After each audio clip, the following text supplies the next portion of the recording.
മഹാരാജാവേ, അങ്ങ് എന്താണ് പറഞ്ഞത്?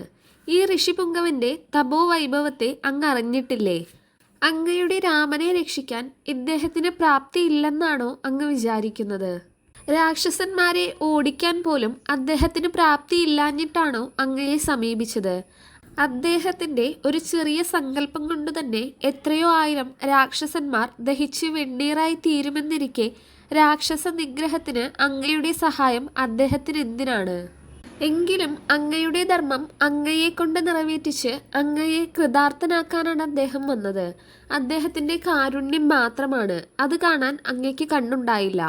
മഹാത്മാവായ അദ്ദേഹത്തോട് എന്തു വേണമെങ്കിലും തരാമെന്ന് ആദ്യത്തിൽ പ്രതിജ്ഞയും ചെയ്ത് ആവശ്യമറിയിച്ചപ്പോൾ സാധ്യമല്ലെന്ന് പറയുന്നത് എത്ര നീചമാണ്.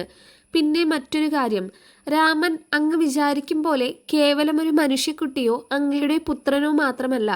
രാവണാദി ദുഷ്ടരാക്ഷസന്മാരെ കൊന്ന് ധർമ്മത്തെ രക്ഷിക്കാൻ വേണ്ടി അവതരിച്ച സാക്ഷാൽ ശ്രീനാരായണനാണ്.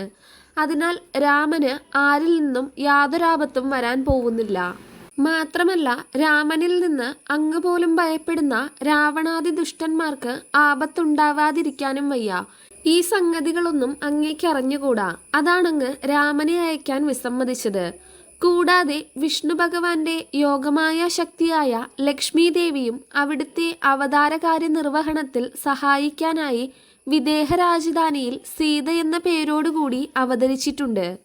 അവരെ അന്യോന്യം കൂട്ടി യോജിപ്പിക്കാൻ വേണ്ടിയാണ് എല്ലാം അറിയുന്ന വിശ്വാമിത്ര മഹർഷി അങ്ങയുടെ അടുക്കെ വന്ന് രാമനെ യാചിച്ചത് തന്നെ. അല്ലാതെ അങ്ങയുടെ രാമനെ കൊണ്ട് അദ്ദേഹത്തിന് വിശേഷിച്ച് പ്രയോജനമൊന്നുമില്ല. രാമലക്ഷ്മണന്മാരെ ഇദ്ദേഹത്തിന്റെ കൂടെ അയക്കുന്നതുകൊണ്ട് അങ്ങേക്ക് അനശ്വരമായ യശസ്സും ദിവ്യമായ ശ്രേയസ്സുമാണ് ഉണ്ടാവാൻ പോകുന്നത്. ഇതൊന്നും അറിയാതെ വെറുതെ വിഡ്ഢിത്തം പ്രവർത്തിച്ച് പിന്നീട് പശ്ചാത്താപത്തിനിടവരുത്തേണ്ട.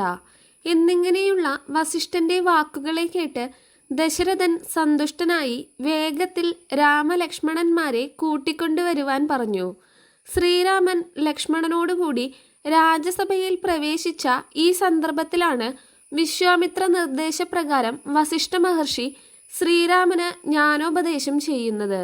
അതിനെയാണ് പ്രസിദ്ധമായ യോഗവാസിഷ്ഠ പ്രകരണമെന്ന് പറഞ്ഞു വരുന്നത്.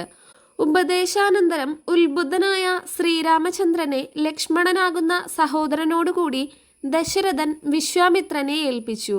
വിശ്വാമിത്രൻ അവരെയും കൂട്ടി തൻ്റെ ആശ്രമത്തിലേക്ക് യാത്ര തിരിക്കുകയും ചെയ്തു. വിശ്വാമിത്രൻ രാമലക്ഷ്മണന്മാരോടുകൂടി അയോധ്യയിൽ നിന്നും പുറപ്പെട്ട് നഗരവും നാടും കടന്ന് കാട്ടിലെത്തിയ ഉടനെ അവർക്ക് ബലയും അബലയുമാകുന്ന 2 മഹാമന്ത്രങ്ങളെ ഉപദേശിക്കുകയാണ് ആദ്യം ചെയ്തത്. പ്രസ്തുത മന്ത്രങ്ങളുടെ ഉപാസന കൊണ്ട് അവർ വിശപ്പും ദാഹവുമാകുന്ന ശരീരധർമ്മപീഡയിൽ നിന്നും മുക്തരായി. പിന്നെയും മുന്നോട്ടു പോയപ്പോൾ താടക എന്ന ഭയങ്കര രാക്ഷസി താമസിക്കുന്ന ഘോരവനത്തിലെത്തി. താടകയെ ഭയന്ന് ആരും ആ വഴിക്ക് പോവുക പതിവില്ല. അങ്ങനെയുള്ള ഭയങ്കര രാക്ഷസിയുടെ പുരോഭാഗത്താണ് മൃത്യുവക്ത്രത്തിലെന്ന പോലെ അവർ എത്തിച്ചേർന്നത്. വിശ്വാമിത്രൻ താടകയുടെ ഭയാനകതയെയും അവൾ ലോകത്തിന് ചെയ്യുന്ന അപഹാരത്തെയും ശ്രീരാമന് വേണ്ട പോലെ പറഞ്ഞുകൊടുത്തു. അതിനാൽ അവളെ കൊല്ലണമെന്നും അതിനേറ്റവും പറ്റിയ സന്ദർഭം ഇപ്പോൾ തന്നെയാണെന്നും കൂടി ഉപദേശിച്ചു. അത് കേൾക്കേണ്ട താമസം പൗരുഷശാലിയായ ശ്രീരാമൻ തൻ്റെ വില്ലിൽ ഞാണുകയറ്റി ഞാണൊന്ന് വലിച്ചുവിട്ടു. ചെറു ഞാണൊലി ശബ്ദം ആ ഭയങ്കര വനത്തെ മുഴുവൻ ശബ്ദായമാനമാക്കി. ഭയങ്കരമായ ഇടിവെട്ടും പോലെ ആ കാട്ടിൽ മുഴുവൻ മുഴങ്ങിയ ഞാണൊലി വനാന്തർഭാഗത്ത് ഗാഠനിദ്രയിൽ ആണ്ടുകിടന്നിരുന്ന താടകയുടെ കർണദ്വാരങ്ങളെ തുളച്ചു കയറി ഞെട്ടിത്തെറിപ്പിച്ചു. ഭയാവേശത്തോടു കൂടും വണ്ണം ഞെട്ടിപ്പിടഞ്ഞെഴുന്നേറ്റ ഭയങ്കരിയായ താടക ആ കാട് മുഴുവൻ മാറ്റൊലി കൊള്ളുമാറ് ഉച്ചണ്ടമാകും വണ്ണം അട്ടഹസിച്ചുകൊണ്ട് ശബ്ദം കേട്ട ദിക്കിലേക്ക് പാഞ്ഞു ചെന്നു.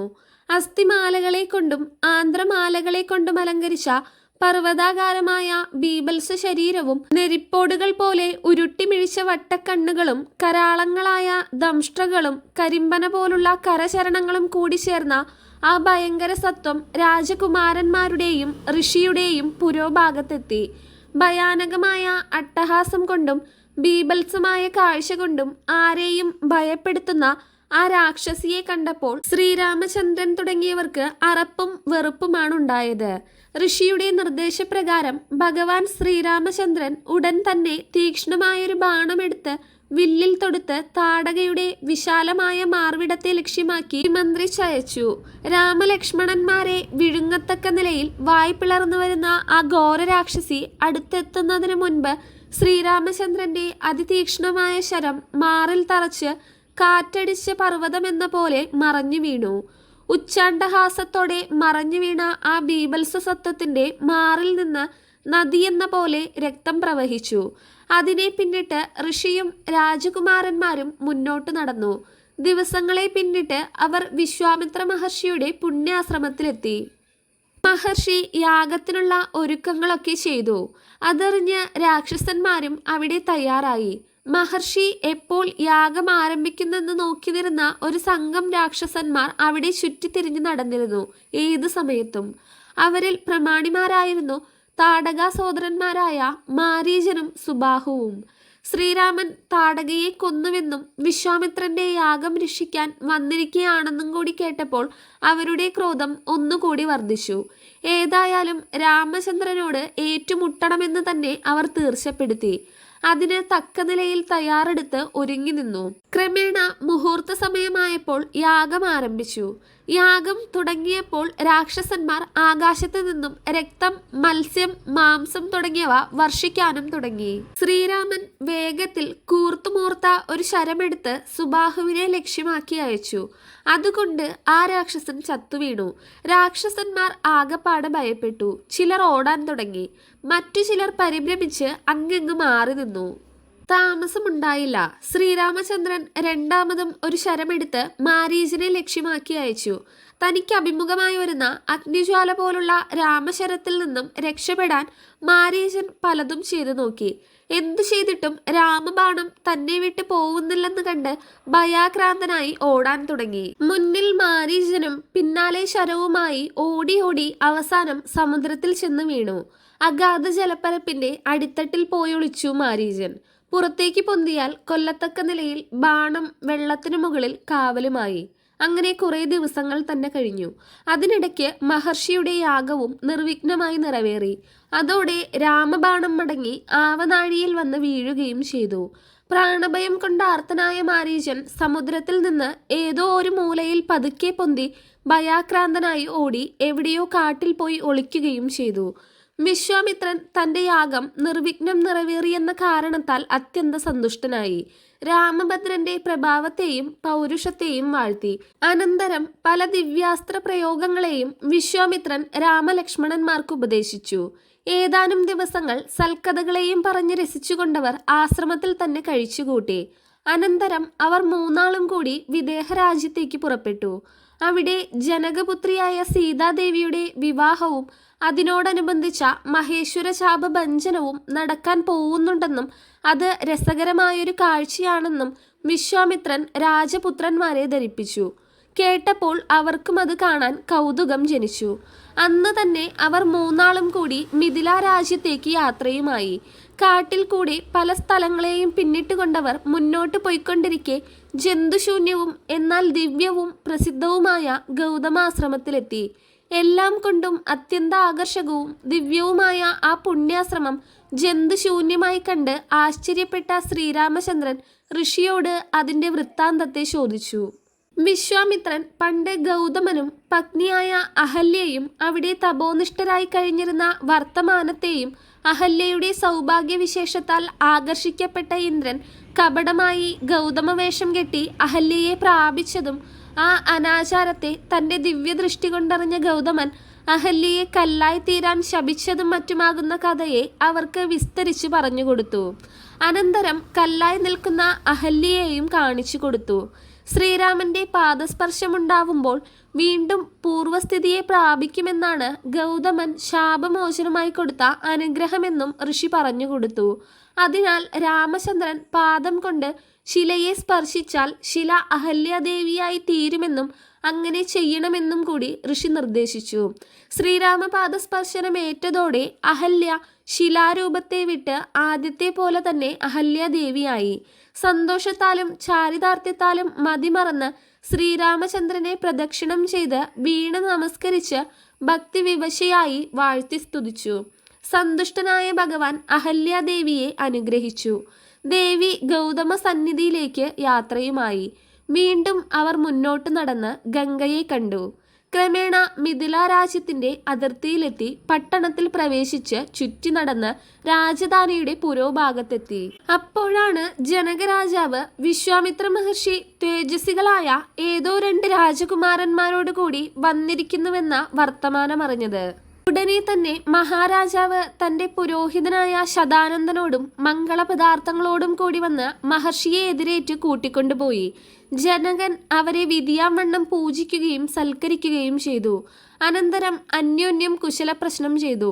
രാമലക്ഷ്മണന്മാരെ ജനകരാജാവിന് പരിചയപ്പെടുത്തുകയും ചെയ്തു. ശ്രീരാമചന്ദ്രന്റെ ആകൃതിയും പ്രകൃതിയും ജനക മഹാരാജാവിനെ വളരെ ആകർഷിച്ചു. രാമൻ വില്ലെടുത്ത് കുലച്ച് മുറിക്കുകയാണെങ്കിൽ തന്റെ പുത്രിയായ സീതയെ വിവാഹം ചെയ്തു കൊടുക്കാമായിരുന്നു. പക്ഷേ രാമൻ അത് സാധിക്കുമോ എന്തോ എന്നൊക്കെ സംശയിച്ചു ജനകരാജാവ്. ഏതായാലും തന്റെ അഭിപ്രായം വെളിവാക്കുക തന്നെയെന്ന് കരുതി വിശ്വാമിത്ര മഹർഷിയോട് സംഗതികളൊക്കെ പറഞ്ഞു. ജനകന്റെ അഭിപ്രായം കേട്ടപ്പോൾ വിശ്വാമിത്രനും വളരെ സന്തോഷമായി.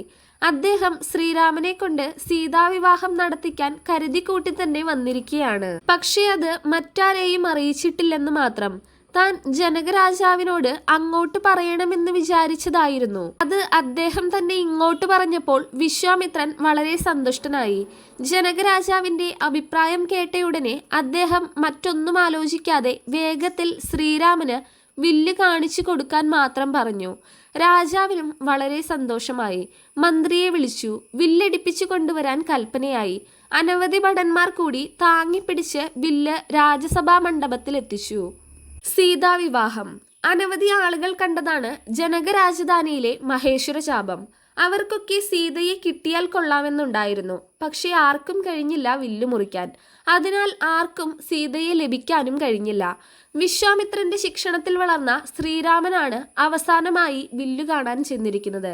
എത്രയോ വലിയ വലിയ യോദ്ധാക്കന്മാരൊക്കെ വന്നിട്ടും അവരുടെയൊക്കെ എല്ലാ കഴിവും ഉപയോഗപ്പെടുത്തിയിട്ടും ഒന്നും ചെയ്യാൻ കഴിഞ്ഞിട്ടില്ലാത്ത ഈ മഹാശാപത്തെ ഭഞ്ജിക്കാൻ ഇപ്പോഴും തികഞ്ഞ യൗവനത്തിൽ പോലും എത്തിക്കഴിഞ്ഞിട്ടില്ലാത്ത ശ്രീരാമചന്ദ്രൻ അരയും തലയും മുറുക്കി ഇറങ്ങുന്നത് കണ്ടപ്പോൾ കണ്ടു നിന്നിരുന്ന ജനങ്ങൾക്ക് ബഹുരസമായി. അവർ പല അഭിപ്രായങ്ങളും അന്യോന്യം കൈമാറി. എങ്കിലും അതൊന്നും ആരും വകവെച്ചില്ല. വില്ല് കണ്ടതോടെ വിശ്വാമിത്ര മഹർഷി കണ്ണുകൊണ്ട് ശ്രീരാമചന്ദ്രന് നിർദ്ദേശം കൊടുത്തു. രാമചന്ദ്രൻ അരയും തലയും മുറുക്കി തയ്യാറെടുത്ത് മുന്നോട്ട് നീങ്ങി ഇടതു കൈകൊണ്ട് വില്ല് പൊക്കി വലത് കൈകൊണ്ട് ഞാൻ കെട്ടി വലിച്ചതും ഭയങ്കര ശബ്ദത്തോടു കൂടും വണ്ണം വില്ല് മുറിഞ്ഞ് 2 കഷ്ണമായി. സർവ്വജനങ്ങളും സന്തോഷഭരിതന്മാരായി. ആശ്ചര്യം കൊണ്ടും സന്തോഷം കൊണ്ടും ആവിഷ്ടന്മാരായി അരമനയിലുള്ളവരെല്ലാവരും. ഉടൻ തന്നെ മഹാരാജാവിന്റെ നിർദ്ദേശപ്രകാരം സീതാദേവി രംഗത്തിൽ പ്രവേശിച്ചു. രാമചന്ദ്രന്റെ കണ്ടത്തിൽ വരണമാല്യം ചാർത്തി. അയോധ്യയിലേക്ക് ആളുപോയി. ദശരഥനെ വിവരം ധരിപ്പിച്ചു. സന്തുഷ്ടനായ ദശരഥ മഹാരാജാവ് രാജ്ഞിമാരോടും എല്ലാ പരിവാരങ്ങളോടും കൂടി മിഥിലയിലേക്ക് യാത്രയായി. ദശരഥന്റെ 4 പുത്രന്മാരും അവിടെ വെച്ച് വിവാഹിതന്മാരായി. ജനകരാജാവിന്റെ ഔരസപുത്രിമാരായ ഊർമിള, ശ്രുതകീർത്തി, മാണ്ഡവി എന്നീ കന്യകമാരെ ലക്ഷ്മണൻ, ഭരതൻ, ശത്രുഘ്നൻ എന്നിവരും വിവാഹം കഴിച്ചു. വളരെയധികം ആർഭാടത്തോടും ആഘോഷത്തോടും കൂടി നടത്തപ്പെട്ട രാജപുത്രിമാരുടെ വിവാഹാഘോഷം കഴിഞ്ഞ് ഏതാനും ദിവസങ്ങൾക്ക് ശേഷം ജനകരാജാവ് ദശരഥ മഹാരാജാവിനെയും രാജകുമാരന്മാരെയും അവരുടെ നവവധുക്കളെയും വേണ്ടത്ര പരിവാരങ്ങളോടുകൂടി യാത്രയാക്കി. വമ്പിച്ച ഘോഷയാത്രയായി അയോധ്യ രാജാവും പരിവാരങ്ങളും സ്വഗൃഹത്തിലേക്ക് യാത്രയുമായി.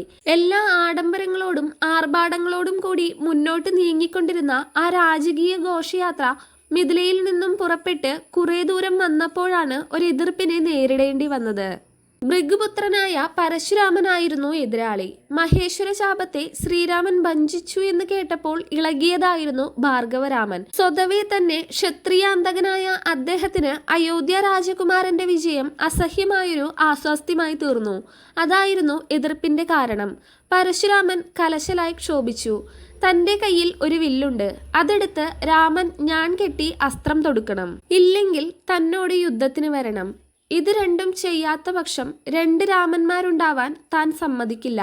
ഏതെങ്കിലും ഒരു രാമൻ ഇപ്പോൾ നശിക്കണമെന്നൊക്കെയാണ് പരശുരാമന്റെ വാദം. ദശരഥൻ വല്ലാതെ ഭയപ്പെട്ടു. ഭാർഗവന്റെ കാല് പിടിച്ച് കേണപേക്ഷിച്ചു ദശരഥൻ. പക്ഷേ അതുകൊണ്ടൊന്നും ജാമദഗ്നൻ കൂട്ടാക്കിയില്ല.